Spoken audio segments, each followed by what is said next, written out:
대구를 어떻게 봐야 하는지에 대해서 말씀을 드리도록 하겠습니다. 대구를 왜 봐야 될까요? 저는 대구 덕분에 지방 부동산에 대한 선입견이 많이 없었어요. 처음에는 정말 선입견이 너무 가득했어요. 어차피 지방 아파트는 정말 싸다는 생각이 많았어요. 평당 300, 500? 이 정도 하는 게 아닐까. 이런 편견부터 가격은 오르지 않는 거야. 이런 편견들도 많았었거든요. 근데 대구를 보면서 그런 편견들이 없었어요. 그리고 대구는 정말 매력이 많은 곳이에요. 어떤 매력이 있는지 아마 이 매력을 말씀드리고 나면 대구에 당장 가보고 싶으실 거예요. 그래서 어떤 매력이 있는지 말씀을 드리도록 하겠습니다. 지방 아파트 가격의 선입견. 지방 아파트는 원래 싼 거 아니야. 이 생각이 진짜 많이 했어요. 그래서 정말 평당 저도 지방에서 고등학교까지 나와가지고 그 지방에 대한 선입견이 좀 많이 있었어요. 너무 쌌던 기억들이 많았기 때문에 서울 아파트랑 비교를 하면 너무 저렴했던 기억들이 많았어요. 그리고 처음에 제가 지방 이사를 갔을 때도 가격이 너무 쌌던 기억들이 있어서 원래 싸니까 이거는 올라갔자 얼마 오른가 하는 생각도 많이 했었던 것 같아요. 그리고 지방 아파트는 오르지 않는다고 생각했어요. 1억짜리 아파트가 있으면 10년 뒤에도 1억이고 지금도 1억이고 10년 후에도 1억이지 않을까 이런 생각들을 많이 했었습니다. 그리고 중심지가 오르는 거 아니야. 예를 들어서 대구라고 하면 대구에서 가장 좋은 지역은 수성구, 범어동 이런 곳이니까 이런 곳의 아파트 가격만 오르고 나머지 좀 선호도가 떨어지는 곳은 가격이 안 오르는 게 아닌가 이런 생각들을 많이 했어요. 그래서 이걸 한번 보도록 하겠습니다. 혹시 송파구의 리센스 아파트 알고 계시나요? 알고 있나요? 네, 08년식의 아파트고 상당히 좋은 아파트죠. 엘리트파 중에 리를 담당하고 있는 아파트예요. 그리고 여기는 수성구에 있는 대구 수성구의 범어 SK 아파트예요. 여기가 09년식이에요. 근데 이렇게 보게 되면 송파구 리센스 아파트는 많이 오른 것 같은데 송파구 리센스 많이 올랐는데 범어 SK는 좀 덜 오른 것처럼 보이지 않나요? 이걸 한번 확대시켜서 볼게요. 이렇게 돼요. 송파구 리센스 아파트는 12년도에 매수가가 8억 5,500 정도였어요. 21년도에 23억 3천이에요. 많이 올랐죠. 169% 상승했습니다. 전세값도 5억에서 12억 8천으로 상승했고요. 수성구 범어 SK는 2012년도에 3억 6천이었어요.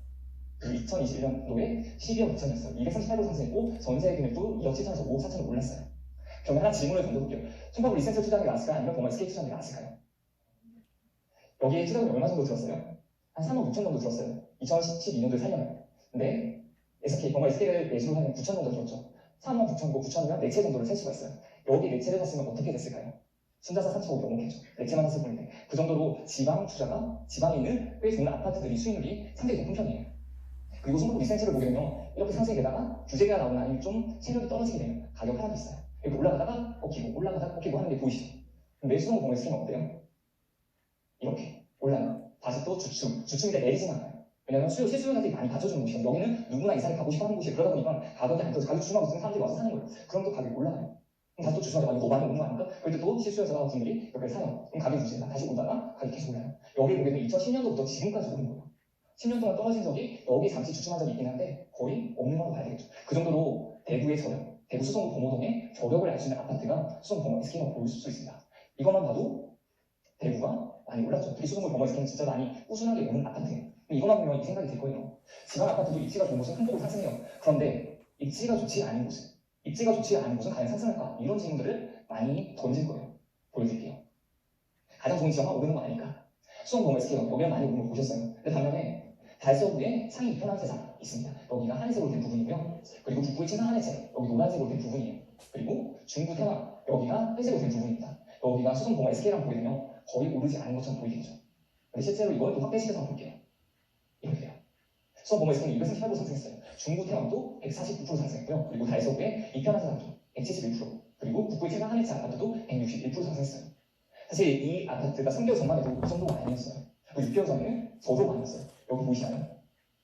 5억에서 6억 5천까지 됐는데 불과 몇 달이 안 걸렸습니다. 여기도 마찬가지예요. 여기도 좀 늦게 시작했죠. 북구도 조금 늦게 시작했지만 여기서 5억에서 6억으로 갔죠. 1억으로 갔죠. 여기도 마찬가지예요. 여기도 4억대에서 거의 5억대로 바로 점프를 했어요. 원래는 거의 100% 좀 넘는 수준이었는데 최근 들어서 가격이 많이 상승했어요. 그거 봤을 때 범어 SK에서 수성구에서 먼저 가격이 오르면 그 주변으로 흐름이 이어진다는 거, 이것만 봐서 알 수 있겠죠. 그래서 지방에서 가장 좋은 지역이 아니어도 입지가 좋은 곳은 상승해요. 그래서 이걸 하셔야 돼요. 내가 항상 1등 지역에 투자를 하면 너무 좋아요. 1등 아파트에 투자를 하면 너무 좋은데 저희가 하는 투자가 1등 아파트에 투자를 하는 게 아니에요.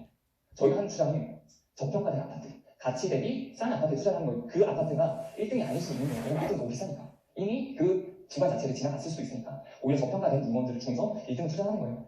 그렇기 때문에 지방 가장 좋은 지역이 아니어도 괜찮아요. 입지가 좋다면 이런 아파트들도 상승한다는 거 꼭 기억해 주셨으면 좋겠습니다.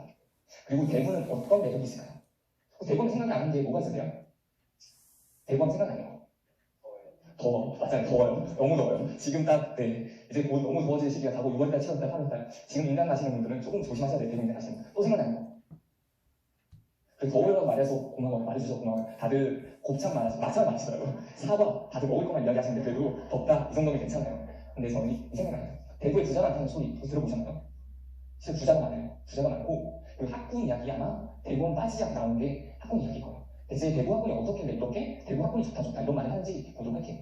그리고 높은 청약 경쟁률을 가지고 있어요. 최근에 얼마 전에 기사가 나왔는데 그 기사까지 해서 제가 말씀을 드리도록 하겠습니다. 그리고 역전세가 뭔 말인데요? 이건 혹시 역전세, 지금은 역전세가 많지 않아요. 근데 2018년도, 2019년도에는 공급이 많았기 때문에 역전세가 많이 있었거든요. 근데 대구에서는 역전세가 없었어요. 이게 지금도 이어지고 있는데 왜 이런 현상이 일어나는지 말씀드리도록 하겠습니다. 자, 그럼 첫 번째요. 혹시 비정규직자 보시나요? 대구는 실제로 이기만이 아니에요. 대구는 우리 케냐보다 많이 더워요. 정말. 이래서 봤는데 한정 기후. 여기가 7월까지 한국은 7월달 8월까지 기온이 높아요. 네, 케냐 나이로비는 3월까지 기온이 높거든요. 이때 평균 온도를 보게 되면 비슷해요. 이 정도로 대구가 더워요. 제 회사에서 대구 분이신데 제가 서울이 그때 많이 더웠었거든요. 아, 서울 진짜 덥다 했더니 저를 살짝 째려봤어요. 째려보면서 이게 뭐가 좋냐고. 대구 한번 가보라고. 그 정도로 대구에 거주하시는 분은 좀 덥다는 거에 대해서 자부심이 있는 것 같아요. 근데 아마 대구 덕이라고 검색을 해보시면 정말 재밌는 사진들도 많아요. 근데 콘크리트 아스팔트에 저희 주차하지 말고 활동 같은 거 씌워주잖아요. 그게 녹아내리는 것들고요. 보통 저희 빌라 같은 거 천장에 강수층 쌓잖아요. 그것도 흘러내리고 있어요. 너무 더워서. 그리고 계란 프라이 하는 거 많이 보셨죠? 그 정도로 대구가 더워요. 그리고 대구는 부자도 많습니다. 여기가 KB 한국 부자보고서에 나오는 건데 이 부자라는 거는 현금 나사입니다.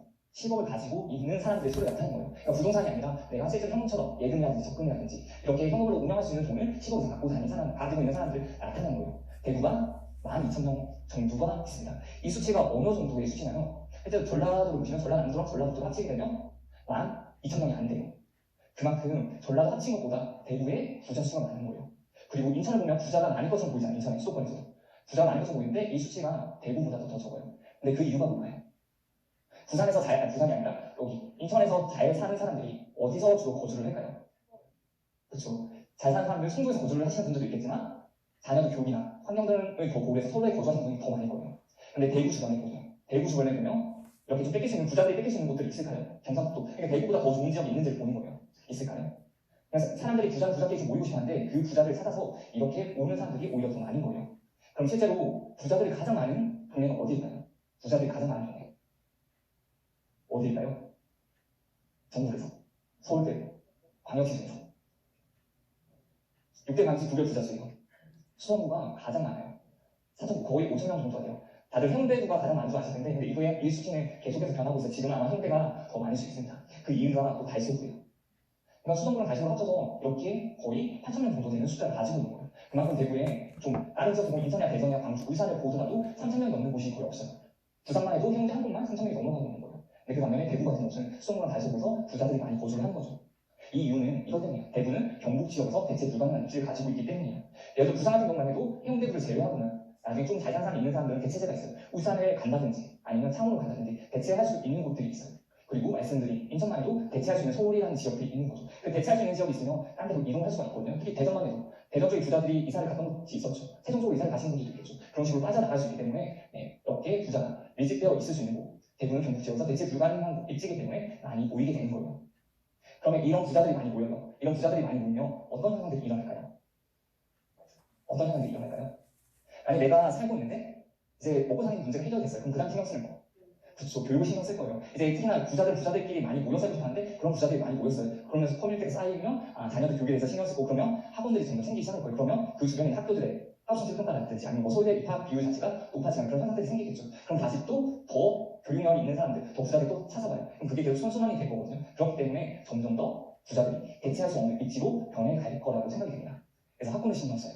그럼 대구의 학군을 한번 보도록 할게요. 설전에 이게 나왔습니다. 뛰는 건 되고 내리는 건 안 되고 대구 집값 폭등에 대한 2015년도에 수능 만점자가 4명이 배출됐어요. 이게 대구에서 4명인가요? 아니 한 학교에서 4명이에요. 경신고등학교라고 있는데 그 경신고등학교 한 학교에서 2015년도에 수능 만점자가 4명이 배출이 된 거예요. 그 중에서 한 반에 2명, 옆에 때리죠. 한 반에서 만점자가 2명이 나왔더라고요. 그 정도로 공부를 잘하는데 이걸 보면 이렇게 타고타고 뜨는 거예요. 경신고등학교. 2015학년도 서울대학교 수시학자 6명이요. 정치에서도 14명이에요. 그리고 이것도 중요하죠. 어느 과에 갔는지. 자연계열에서 의대 5명, 치의대 1명. 뭐 나머지 다 좋은 과들이에요. 서울대 이 정도 보냈으니까 나머지도 의대를 얼마나 많이 보냈겠어요. 그래서 학력 경진의 시간이 계속됩니다. 그리고 마지막에 경찰대학교에도 4명 합격했습니다. 이 정도로 학군이 좋은 거예요.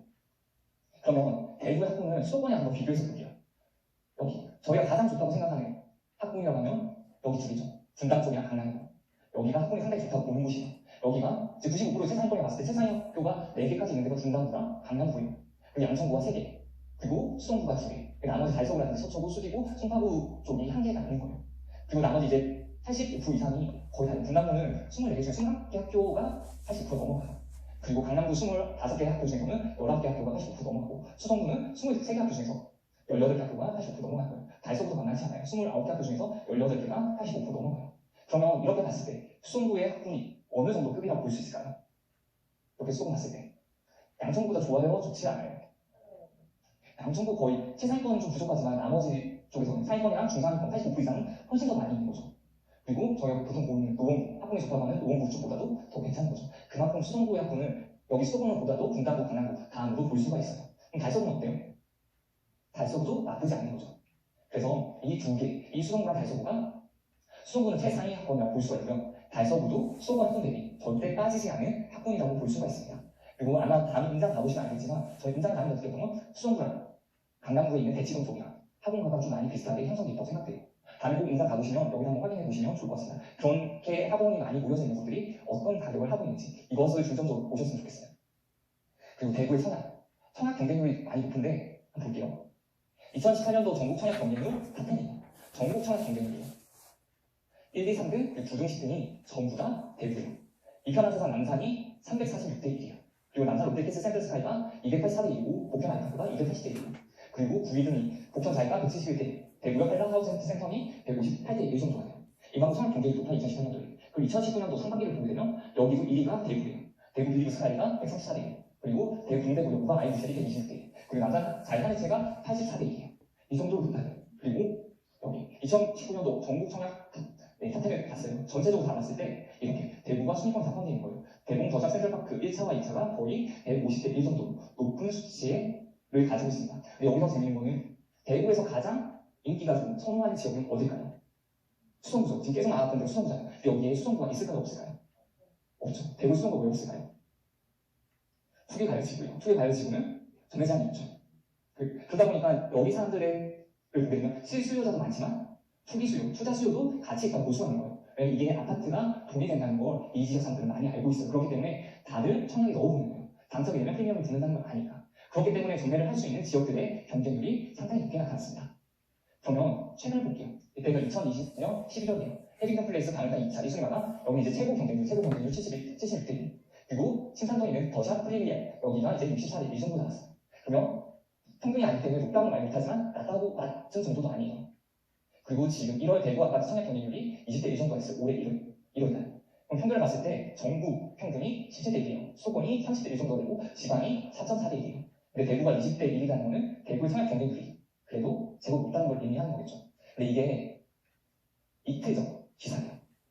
아파트 계약 후기 소출, 잘 나가던 대구 부동산 시장 쇼크, 대구에 쏟아지는 무순위 청약, 공급 기반의 미계약 소출, 이게 나왔어요. 지금 제가 앞에서 보여드렸던 거랑 지금 기사가 전혀 다르죠. 그럼 이걸 보고 어떤 해석을 해야 될까요? 대구의 공급이 계속해서 많이 있죠. 지금 2023년도까지 계속해서 많이 있어요. 그러면 어떤 생각을 가져야 될까요? 저라면 이렇게 계약 포기하고 이럴 때 그 가격 자체를 잘 모르는 거예요. 이 가격을 대구 내에서만 비교를 하는 게 아니라 인근에 있는 부산이랑 그리고 대전이랑 계속 방역식이 비교를 해주는 거예요. 그러면서도 이 가격 새 아파트인데 미계약이 수출한다는 건 그 분양가 자체가 비쌌을 수도 있지만 이렇게 이제 새 아파트 가격이 오른다 새 아파트도 충분히 살 수 있겠다는 그런 마인드 자체가 좀 줄어들고 있는 거잖아요. 그럼 그런 시점에서 나는 좋은 투자를 변신시킬 수 있는 거예요. 이 상황 자체를 안 좋게 하는 게 아니라 내가 어떻게 하면 기회를 만들 수 있을지를 생각해야 되는 거예요. 그렇게 보면 이제 포기를 하고 이 분야에 나가면 부동산 시장 자체가 조금은 침체가 될 수도 있어요. 그럼 저는 또 한 번의 기회가 올 수 있다고 생각하거든요. 살짝 주춤했던 아니면 가격이 내려가던 이런 좋은 시점이 찾아올 수가 있기 때문에 이 시점, 지금부터도 계속해서 대구를 좀 잘 봐주셨으면 좋겠어요. 그렇게 해야지 내가 기회가 왔을 때 그 기회를 기회인 줄 알고 잡을 수가 있는 거예요. 이렇게 분양이 잘 안 되고 미계약 포기금이 많이 늘어난다고 해서 아 이제 대구는 끝났다. 대구는 안 가야지. 이렇게 생각하면 다음에 기회가 왔을 때 그 기회를 정말 좋은 기회가 와도 놓칠 수가 있는 거예요. 그래서 제가 좋은 이야기만 해드리는 게 아니라 이렇게 이런 기사들까지 같이 보여드리는 거예요. 왜냐하면 이거 자체가 기회가 될 수 있으니까. 그래서 꼭 잘 봐주셨으면 좋겠습니다. 그래서 청약 경쟁률로 새 아파트에 대한 수요, 실수요 플러스 투자 수요를 알 수 있는 거예요. 이 투자 수요를 알 수 있는 건 높은 경쟁률 플러스 수성구에는 경쟁률이 좀 낮았어요. 반면에 비규제 지역이었던 지역들은 경쟁률이 상당히 높았어요. 그래서 투자 수요까지 같이 확인을 해 보실 수가 있습니다. 그리고 대구의 역전세에 대해서 말씀드리도록 할게요. 여기가 전세 수급 동향이에요. 여기가 재작년 12월 달에 KB 위클리 전세 수급 동향이 나타낸 거예요. 그럼 이때 보시면 대구가 185예요. 여기가 100을 초과할수록 공급 부족이라고 나타내는 건데 대구가 어때요? 제일 높죠. 실제 대구는 이 지수가 170 이상이 되게 되면 실제로 전세값이 증가하는 현상을 가지고 있어요. 이 정도면 상당히 부족하다고 볼 수가 있는 거고 이 지역 전국적으로 봤을 때도 대구의 전세가 부족하다고 볼 수 있어요. 이건 2020년 1년 뒤에 전세 수급 동향이에요. 이때 어때요? 제가 임대차 3법 발행하고 나서 얼마 되지 않았을 때요. 이때 전세 가격 다 부족하죠. 대구가 177인데 여기보다 더 부족한 지역들이 많이 있습니다. 그럼에도 불구하고 대구가 전통적으로 항상 전세가 부족한 지역이에요. 그 이유가 뭘까요? 전세가 부족한 이유. 제가 뒷부분에서도 설명을 해드릴 텐데 대구는 재개발 재건축이 활발히 일어나고 있는 곳이에요. 그러니까 이주 수요들이 생기겠죠. 그 이주 수요들이 계속해서 생기기도 하고 그리고 대구라는 지역 자체가 주변 지역들에 대해서 입지 대비 그러니까 그 대체할 수 있는 입지가 없는 거예요. 그 입지 자체가. 그렇기 때문에 다른 지역 사람들이 많이 찾아온다고 볼 수 있어요. 그렇기 때문에 전세가 항상 부족해요. 그렇기 때문에 이 전세 수급 동향을 잘 봐주시는 것도 저는 상당히 유효한 의미를 가진다고 생각합니다. 그리고 여기 한번 이 지역 한번 보시면 좋을 것 같은데 이 지역뿐만 아니고 여러 지역이 이것과 비슷한 형태를 하고 있어요. 대구 달서구의 월선 월배 상위 이 생활권을 나타냈습니다. 여기 아파트 혹시 여기 총 몇 세대 정도가 있는지 알고 계실까요? 여기 아파트 전부 다 아파트예요. 그럼 이 정도 규모라면 정말 많은 세대 수를 가지고 있겠죠. 자, 덕쌤 암산 잘하시는 분. 네, 알겠습니다. 괜찮아요. 여기가 총 9,227세대예요. 그럼 여기서 전세가 몇 개가 있을까요? 전세 개수. 제가 이번에 네이버 매물을 했어요. 네이버 매물에서 중국 매물만 제거해서 봤어요. 이것도 어제 어제 15일날 이제 공모 25일날 몇 개 있을까요? 네이버 매물도 이렇게 있어요. 이거 암산 가능하실까요? 네, 괜찮아요. 38개예요. 네, 총 전세 개수가 38개예요. 어때요? 정말 작은 거예요. 없는 단지들도 진짜 많아요. 이러다 보니까 이런 지역들이 한 지역만 있는 게 아니라 이런 지역들이 여러 개가 있어요. 저는 개인적으로 대구가 이렇게 전세가 부족하지 않아서 전세가가 계속해서 잘 오르는 지역이라고 생각해요. 그렇기 때문에 투자를 내가 많이 했을 때 가장 그 투자금이 내가 투자했던 그 가격보다 그 금액이 전세금이 넘어갈 수 있는 가장 좋은 지역 중에 한 군데라고 생각해요. 그래서 내가 이를 가능성이 좀 적은 지역이라고 볼 수 있는 거예요. 그 반면에 공급이 많다 보니까 지금 공급이 2021, 2022, 2024 계속해서 있다 보니까 지금은 전세가 없더라도 전세가 한 번쯤은 역전세가 날 수 있고 전세가 빠질 수도 있을 것 같다는 생각이 들어요. 그런 우려감을 가지고 있는 지역이기도 해요. 그래서 대구는 현재 전세 부족한 곳이 많이 있습니다. 한번 실제로 네이버 구간 켜보시고 전세 몇 개인지 한번 보세요. 정말 전세가 없을 거예요. 어떤 예를 있으나 지금 실제로 저희 이제 지방투자만 대구 투자신분의 사례예요. 2019년 7월 25일이에요. 투자 매수 문의드립니다. 원래 어디 괜찮은 물건 있다고 이분 진짜 열심히 하셨던 분이거든요. 아 여기 좀 괜찮은 지역이라고 가격 좀 깎아서 매수하면 괜찮을 것 같다고 말씀을 드렸어요. 그랬더니 그 다음날이에요. 그 다음날 매수 결정을 해서 연락이 왔어요. 저한테. 가격 조정 100만 원 해서 일단 괜찮다고 더 많이 깎았으면 좋겠지만 100만 원도 충분히 잘 깎았다고 말씀드렸고 네, 쉽지 않은 상황이었는데도 열심히 해주셔서 감사하다고 말씀드렸어요. 이 다음이 2019년 7월 28일 이틀 뒤에요. 25일날 매수 문의를 했고 26일날 매수 결정했어요. 28일날 어떤 현상이 일어났을까요? 어떤 현상이 일어났을까요? 이때 전세까지 합쳤어요. 이틀 뒤에요. 정말 재밌는 거예요. 계약 전세 계약서까지 같이 쓰고 왔대요. 그리고 이 부분 맨날 전단지 돌리다가 이런 경우가 형성스럽네요. 그리고 마지막에 늘 쉬운 게 없었는데 불안하기까지 하네요.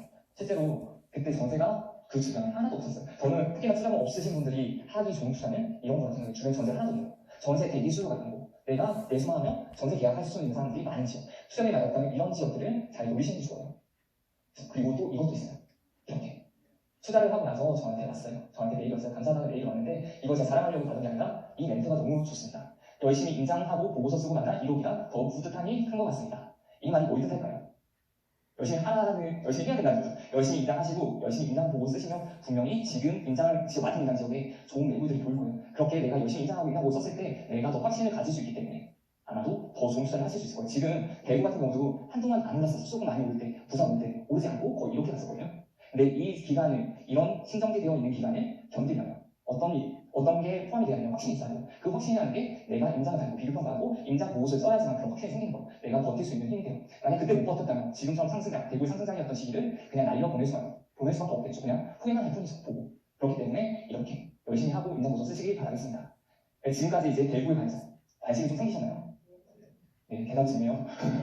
제가 이렇게 좀 대구에 관심을 불러드렸던 점은 관심이 있어야지 이 지역에 대해서 아마 이 지역을 모르시는 분들이 많을 거예요. 근데 제가 그냥 대뜸 대구의 매력도 말을 해주지 않은 상태에서 대구에 대해 설명을 한다면 아마 다들 관심이 없을 거거든요. 그래서 관심을 가져야 되는 이유에 대해서 좀 설명을 드렸어요. 그렇게 관심을 좀 가진다면 이렇게 대구 지역에 대해서 한뜻 뿅뿅일 거예요. 근데 만약에 관심이 없으면 수업 들으면서 핸드폰 하고 있을 수 있기 때문에 이렇게 앞에 설명을 드렸던 겁니다.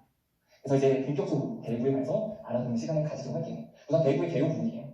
대구에 대해서, 그리고 대구의 시대별 변화, 그리고 대구의 변화에 대해서 알 수 있는 것에 대해서 말씀을 드리고요. 그리고 많이 확장된 도시의 특징, 이 부분이 진짜 중요해요. 이 부분은 꼭 기억을 해주셨으면 좋겠는데, 이것 때문에 지방 투자를 위해서 대구를 알아야 되는 거거든요. 그리고 대구의 재개발, 재건축에 대해서 저희가 재개발, 재건축 투자를 하는 건 아니지만 꼭 알아야 될 부분들에 대해서만 말씀을 드리도록 할게요. 우선 대구의 소개입니다. 대구 위치를 보면 여기에 있어요.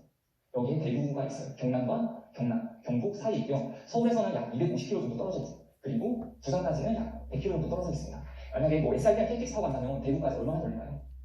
2시간이 안 걸려요. 그만큼 생각보다 물리적 거리는 어때? 시간적으로 거리는 좀 줄었어요. 많이. 그래서 저도 임장은 대구 쪽으로 많이 갔지만 그렇게 힘들진 않은데, 처음에 혹시 대구를 가보시는 분들은 좀 겁이 날 거예요. 아마 지방이나 처음 하시는 분들은 좀 겁이 날 텐데 한번 SRT나 KTX 공을 한번 실어보세요. 생각보다 괜찮아요. 그리고 대구 같은 경우는 이렇게 경제권을 이렇게 경북 지역이랑 나누고요. 사회공사에서 같이 나누고 있습니다. 그리고 경남 지역과는 환경권을 같이 나누고 있어요. 그리고 바로 옆에, 대구의 바로 옆에 경산이 있는데, 여기 두 개의 지역은 떼어야 뗄 수 없는 관계를 하고 있어요. 바로 옆에 대구의 거의 끝이라고 하면 시지라는 지역인데, 시지와 거의 걸어가다 보면 그냥 내가 경계가 있는지 없는지 몰라요. 그냥 어느 순간에 내가 경산을 보고 있는 걸 발견을 하실 수가 있습니다. 그 정도로 딱 붙어 있고요.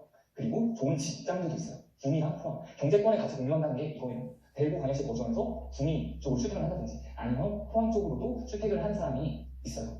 당연히 포항이나 구미까지 거리가 좀 있죠. 그런데 여기에 거주하는 것보다 여기에 거주하면서 자녀들 교육시키고 인프라 누리면서 여기에 돈을 벌어오는 거죠. 네. 그런 식으로 좀 생활을 하시는 분들도 있어요. 다음은 대구의 유럽지도인데, 이 지도는 꼭 기억을 해주셨으면 좋겠어요. 아마 이 지역은 뭐 인터넷 강의 들으시든지 하게 되면 프린트를 해놓고 딱 옆에 띄워두시고 보셨으면 좋겠어요. 그렇게 해야지 이 지역에 대해서 이해를 하는 게 좀 더 편해질 거예요. 그리고 계속해서 이거에 대해서 설명드릴 테니까 한번 보고 기억을 해주셨으면 좋겠습니다. 여기에 택지 지구들이 있어요. 여기가 수성구 쪽이에요. 수성구, 범어, 그리고 지산 건물, 시지, 여기가 수성구 쪽이고요. 여기 동부 쪽에 신선 혁신도시가 있습니다. 그리고 북부 쪽으로青山택지지구, 그리고 칠곡 택지지구 쪽이고요. 그리고 여기 성서산업단지, 여기 달서구 쪽인데 성서산업단지 이쪽으로 성서지구, 그리고 월성 월배, 그리고 사인 쪽, 그리고 달성군이 아주 넓게 되어 있어요. 여기에 인도 쪽에 다다순도시가 있습니다. 그리고 보통 서울의 시내로 가달라고 하면 택시가 탔어요. 시내로 가달라고 하면 어디로 가잖아요? 서울의 시내 어디인가요? 서울에는 시내란 말을 안 쓰죠. 서울에 시내가 없어요. 근데 대구에서 만약 택시를 타고 시내로 가달라고 하면 어디로 가실까요? 맞아요. 동성로. 딱 한 군데밖에 없어요. 동성로. 거의 올바인 곳이에요. 그래서 진짜 여기가 중심이에요. 동성로가. 정말 사람들이 정말 많이 있어요. 그리고 여기 대구역과 동대구역, 대구공항을 통해서 중심지에 있거든요. 여기를 통해가지고 다른 외곽 지역으로 이동이 용이하게 되어 있고요. 그리고 주류공원, 그리고 팔공산, 그리고 아산 등의 좀 녹지들이 있습니다. 여기는 이월드가 있어요. 예전에 우방타워였는데 여기에 이제 이월드가 놀이동산이 하나가 더 있습니다. 그리고 여기 보면 대구 산업단지, 그리고 성서공업단지가 있어요. 여기서 공업단지가 살짝 외곽으로 되어 있죠. 이렇게 대구 산업단지라든지 성서공단 덕분에 대구의 규모가 점점 더 커져갔던 거예요. 그래서 이렇게 공업지역이 외곽에 위치해 있다는 거, 이것도 기억해 주시면 좋을 것 같고요. 그리고 여기 칠곡이라는 지역이 있어요. 근데 칠곡이라는 지역이 있는데 여기 칠곡이랑 이름이 똑같죠. 명칭. 헷갈리지 않는 게, 여기 칠곡이 있는데 여기 칠곡은 여기 대구에서 칠곡을 편입시키면서 이 명칭을 그대로 써서 그래요. 그렇기 때문에 칠곡이 두 개가 있습니다. 근데 하나는 대구시에 있는 거니까 헷갈리지 않으셨으면 좋겠어요. 이렇게 이 한 장을 기억을 해주시면 좋을 것 같아요. 그리고 저희가 이렇게 위성지도를 봐요. 위성지도를 보는 이유는 뭐가 있을까요? 이걸 보게 되면 학창 시절에 뭘 배웠죠? 대구는 어떤 지역이라 배우셨나요? 분지 지역이요. 분지 지역이 특색이 뭐가 있나요? 그렇죠. 산을 둘러싸여져 있고 여름에 정말 더워요. 그리고 겨울에 눈구름이 산을 넘어서 오지 못하기 때문에 눈이 거의 오지 않는 지역이에요. 하지만 저희가 투자자 관점에서 봤을 때 이걸 보면 어떤 생각이 떠올라있나요? 그쵸, 맞아요. 빈 땅이 없어요. 그리고 빈 땅이 없는 거 하나, 그리고 하나 더. 확장 가능한지를 보는 거예요. 여기 대구 자체가 확장 가능한지를 보는데 산으로 다 둘러싸여져 있어요. 확장을 할 수 있는 지역은 이쪽이랑 이쪽이에요. 근데 여기는 경산이에요. 그리고 이쪽 지역은 달성 동쪽이에요. 그래서 이쪽 지역으로도 확장이 가능하고 이쪽 지역으로도 확장이 조금은 가능하다는 그런 점들을 볼 수가 있습니다. 그래서 이렇게 지도를 기억해 주셨으면 좋겠고요. 다음 이제 지적 편집도를 보게 되면 조금 더 대구에 대해서 잘 알 수 있죠. 여기 빨간색으로 되어 있는 부분이 상수죠. 그리고 외곽적으로 공업단지들이 많이 포진해 있습니다. 그리고 대구의 도시 확장을 보게 되면 이렇게 확장해요. 여기가 두 별로 나눠져 있고, 처음에 1차 순환도로가 있는데 1차 순환도로를 기점으로, 지금의 중구가 거의 비슷하죠. 여기를 기점으로 발전이 됐어요. 그 다음에는 2차 순환도로가 생겼어요. 2차 순환도로를 기점으로 이렇게 안쪽이 발달이 됐어요. 그 다음이 3차 순환도로, 그 다음이 4차 순환도로, 이런 식으로 발달이 된 거예요. 그래서 점점 더 확장이 된 거예요. 도시가 중심지가 이동이 아니라 처음 중구에서도 시작했던 확장이 점점 더 순환도로 내쪽으로 점점 확장이 된 거예요. 그러면 이렇게 했죠. 처음에 발달했을 때 중구 쪽에서 먼저 발달을 했었고, 이제 2차 순환도로가 생김으로써 이제 수성구 쪽, 북구 쪽을 포함해서 발달이 됐어요. 그 다음에 3차 순환도로가 생겼을 때 달서구 쪽이나 서구 쪽, 남구 쪽, 동구 쪽까지 해서 같이 발달이 된 거예요.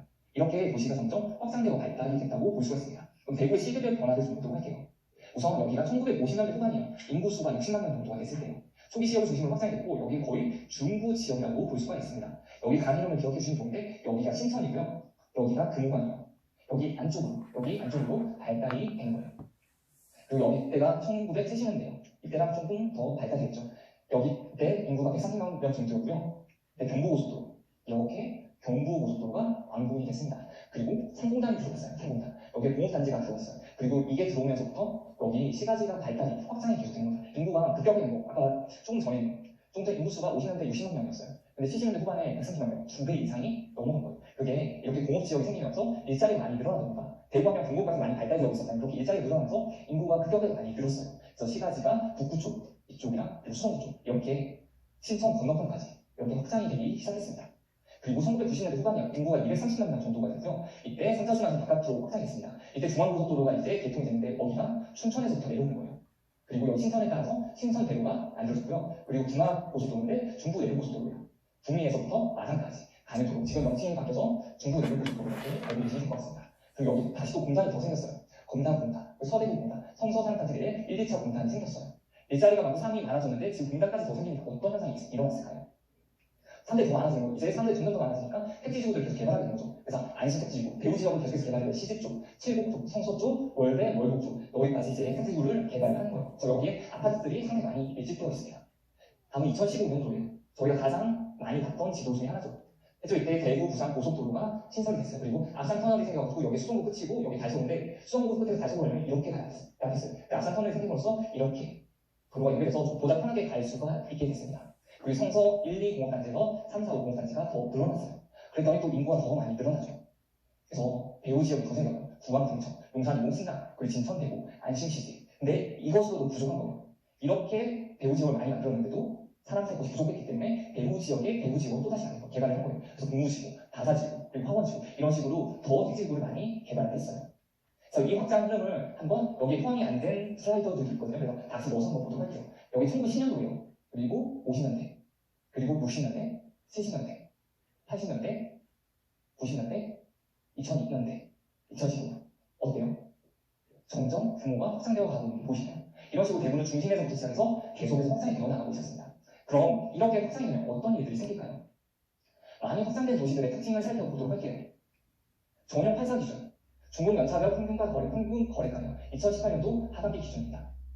이게 서울과 대구, 부산, 대전, 광주를 나타낸 거고요. 파란색이 어떻게 보면 좀 신축이라고 볼 수 있고 빨간색이 중신축. 그리고 여기 회색이 90년대 아파트, 저희가 1, 2 신도시들 생겼을 때 아파트급이라고 보면 될 것 같고요. 그리고 여기 노란색 부분이 80년대 아파트들이에요. 근데 여기서 보게 되면 어떤 게 느껴지시나요? 서울, 대구, 부산은 좀 비슷한 그래프를 하고 있죠. 그리고 대전과 광주 또 비슷한 그래프를 하고 있죠. 나누려면 이렇게 나눌 수가 있을 것 같아요. 그리고 이렇게 볼 수가 있죠. 여기 아파트 가격은 서울이나 대구나 부산 같은 경우는 연식이 오래됐을 때 80년대가 되게 되면 가격이 중신축보다도 더 비싸게 돼요. 대구도 마찬가지 중신축만큼은 아니지만 비싸요. 더 부산도 마찬가지 부산도 오래된 아파트가 더 비싼 U자 곡선을 하게 되는 거예요. 왜 이런 현상이 일어날까요? 이런 이유는 뭐예요? 그렇죠. 재개발 재건축이 일어날 수가 있으니까. 그리고 시간이 지나지만 땅의 가치가 더 올라가는 거죠. 어차피 건물 가격 자체는 감가로 인해서 거의 없어져요. 하지만 땅의 가치는 계속해서 올라가기 때문에 여기 대구라든지 부산 같은 경우는 수도권과 거의 유사한 형태를 하고 있습니다. 반면에 대전과 광주는 어때요? 너무 정직하죠. 연식이 오래될수록 가격이 떨어지는 거예요. 그럼 이걸 보면서 어떤 부분을 한다면 이런 것을 어떤 부분을 할 수 있냐면 대구랑 부산 같은 경우는 이게 끝과 끝이 상당히 긴 거리를 가지고 있어요. 그리고 인구가 많기 때문에 교통이 상당히 복잡해요. 그러다 보면 내가 만약 얘를 끝에서 끝까지 대중교통을 이용하지 않고 자차로 가겠다면 1시간 이상이거든요. 출퇴근 거리가 1시간 이상 길어진다. 그럼 내가 여기 좋은 지역이 생기면 이쪽으로 이사를 갈까요? 출퇴근하는데 1시간 이상이 걸리는데 이사를 갈까요? 가지 않을까요? 이사를 가지 않겠죠. 그리고 거기에 이제 새 아파트를 원하는 사람은 중심 쪽에 그냥 새 아파트를 만들어달라. 이런 니즈들이 계속해서 되지 않을까요? 그렇게 그런 니즈들이 많아졌을 때 그 가운데 있는 지역들을 다시 부수는 거예요. 부수고 재개발을 한다든지 재건축을 한다든지 지금 수도권과 거의 유사한 형태로 흘러갈 수가 있는 거예요. 그런 지역들의 특색을 갖고 있는 게 대구라고 볼 수 있습니다. 대전과 광주도 물론 그렇게 할 수 있는데 조금 다른 거는 아직까지 끝과 끝이 1시간이 안 걸린다는 점이에요. 그렇기 때문에 조금 더 확장을 한다고 하더라도 조금 더 외곽 쪽에 새 아파트 신규 택지지구 개발된다고 하더라도 거기가 인기가 많아질 수가 있는 거예요. 그리고 대구에 보면 그렇게 말씀드릴 수 있는 게 달성군이라고 새 아파트, 신규 아파트가 많이 들어간 곳이 있어요. 근데 그 아파트가 인기가 많을까요? 적을까요? 거리 자체가 일단 멀어져요. 상당히 거리가 멀어지는데 거기에 이제 교통까지 해결되지 않나요? 대중교통으로 해결되지 않나요? 실제 자차를 타고 출퇴근을 해야 되는데 그러기가 쉽지가 않아요. 그렇기 때문에 오히려 더 중심 쪽으로 더 사람들이 몰리는 거고 거기에 위치가 더 좋아지고 인기가 더 좋아지게 되는 거예요. 그래서 이 확장된 도시의 특징을 이렇게 보시면 될 것 같습니다. 이렇게 해요. 확장이 불가능한 도시라고 보고요. 확장이 가능한 도시예요. 확장이 불가능하다는 거는 일단 확장 가능 이런 말이에요. 확장이 가능하다는 건 여기 있으면 여기까지 더 나갈 수는 있어요. 나갈 수는 있는데 여기까지의 거리도 1시간이 되는데 여기까지 거리는 더 길어지는 거죠. 그러면 여기는 확장하기가 쉽지 않은 거예요. 하지만 여기까지의 거리가 예를 들어 30분밖에 안 돼요. 30분이라면 여기 종택지구가 만들어져요. 그러면 여기까지도 40분 정도, 50분 정도 만에 갈 수가 있는 거예요. 그렇게 되면 이런 지역들도 함께 인기를 얻을 수가 있기 때문에 확장 가능하다고 보는 거예요. 이 개념으로 확장 가능 불가능을 봐주시면 돼요. 서울과 같은 도심 재생은 대구와 부산에서 활발하게 이루어지고 있어요. 아마 대구나 부산에 임장 가보신 분들은 많이 봤겠지만 도심에 크레인이 없는 곳이 없을 정도로 크레인이 많아요. 다 공사를 하고 있어요. 그게 전부 다 도심 재생이 일어나고 있는 거거든요. 그래서 그런 점들을